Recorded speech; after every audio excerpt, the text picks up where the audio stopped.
Hey, it's Patch here, and I want to talk today a little bit about Vietnamese pronunciation because I've been learning Vietnamese for over a year now, and there's some things that I wish that someone had told me in the beginning, some differences that I wish had been explained, but unfortunately were not, so it took me a long time to pick them up. I hope that these tips can help you if you're studying Vietnamese. I think one of the big obstacles in learning Vietnamese is definitely the problem with the orthography because we are used to saying things, pronouncing certain letters in a certain way. So when we see them in Vietnamese, we have the tendency to pronounce them wrong just because we're kind of wired to say them like that. So the first one I wanted to look at was the T versus TH. One is the sound is more like a D, um, but it's actually kind of like a very light D. Like if you recognize the T in the kind of D sound in the word stop, it's not really aspirated at all. It's just a d. Actually, the D in or the T sound in Vietnamese is more like a d. It's kind of stronger, whereas the TH sound is just like a normal T, like a t. So we have th versus t, and this is pretty typical to hear foreigners mess these up because every time you see a T, you want to pronounce it like t, but it's not aspirated at all. Um, Interestingly, K and G in English, we have the k and g sound. One of them is aspirated and one of them is not. Actually, in Vietnamese, they're recognized as the same sound. There's no difference between these two.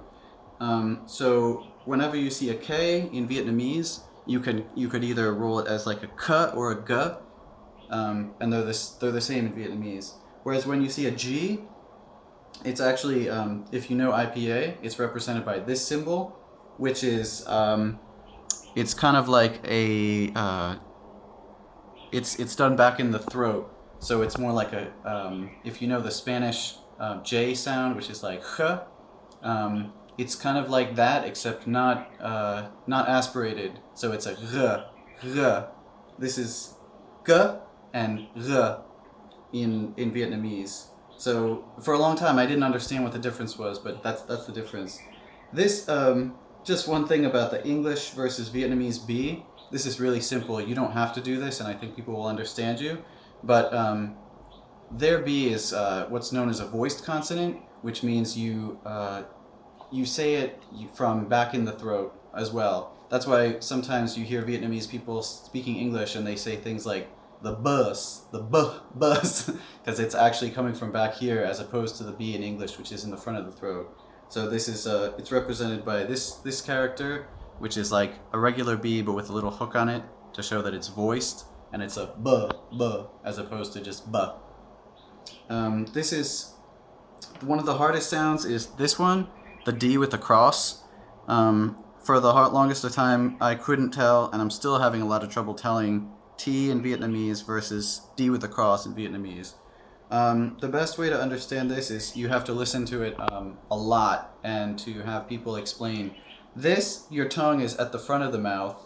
Like I said, it doesn't come from the back at all. It's just like a D sound. So it's just a d. But this one actually is pronounced in your throat, in the glottis. So you actually need to bring your tongue back, kind of curl it back a little bit, and speak this sound from the inside of your throat. So it's more like a duh, and you hear that in words like dung, as opposed to dung. Then we have like the two E's in Vietnamese for me were really difficult as well. This is what I like to call E with a hat, which sounds like a normal E in English. The mouth is relaxed and you're just doing a normal and this one is like it's a weird E that we don't have. We don't make the distinction, but basically your mouth should be pulled, the corners should be pulled to the sides. So it's like an comes from in the throat. Versus And sorry if my pronunciation is also not like perfect. I'm also just learning and I'm not a native speaker. I wanted to mention TR versus CH. I've had a lot of Vietnamese people tell me that the TR sound is stronger and the CH sound is weaker. and they're both kind of like a ch in English. But I kind of would have to say that I don't agree with their assessment, because based on the fact that people misspell them, people get them confused. Native speakers confuse them all the time, which leads me to believe that they're not actually able to differentiate between them. Like, if you have that much trouble telling which is which, then I don't think they're different enough to be considered different sounds. This one, oh yeah, so G, I, R, and D, also, like, they're all Z. They're all pronounced as a Z sound. That's pretty straightforward. G, I, R, and D.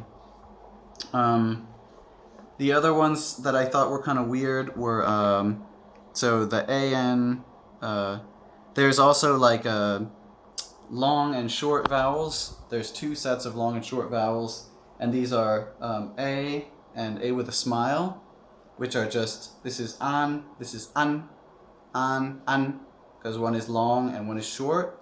And the other pair is actually this, which I call O with a hook and A with a hat, which are both sounds. Like, if you know IPA, it would be represented by an upside down E, which I don't have written here. But so this is and un. They're just a difference in length. They're the same sound, which is why it's weird that one is written with an O looking character and one is an A. Then we got the ANG versus ANH. I also had no idea what the difference was between these two, but ANG is pronounced ang, ANH is pronounced ang, ang. Then we got, coming up here, AC ending versus ACH ending. One is a, one is ek, a, ek.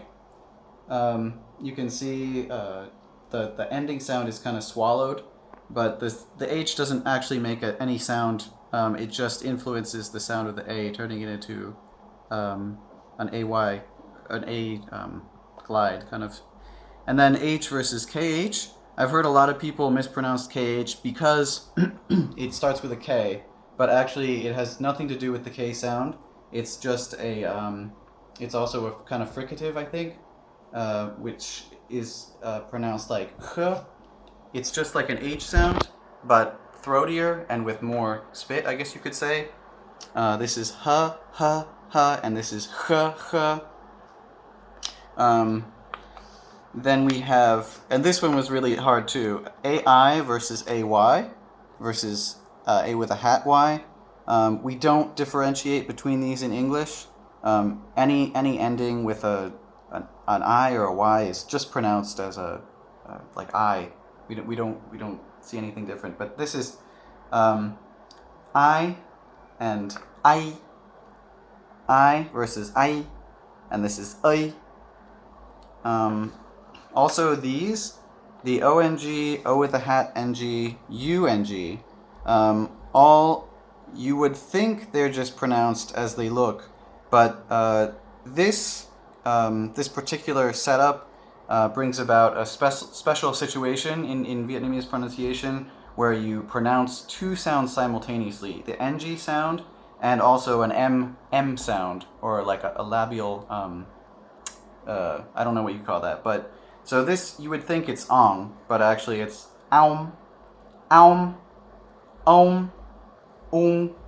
So like I don't know if I was doing that exactly right, but when you pronounce them, your cheeks should kind of like puff out a little bit as you pronounce the NG with the M. So it's aum, om, ung.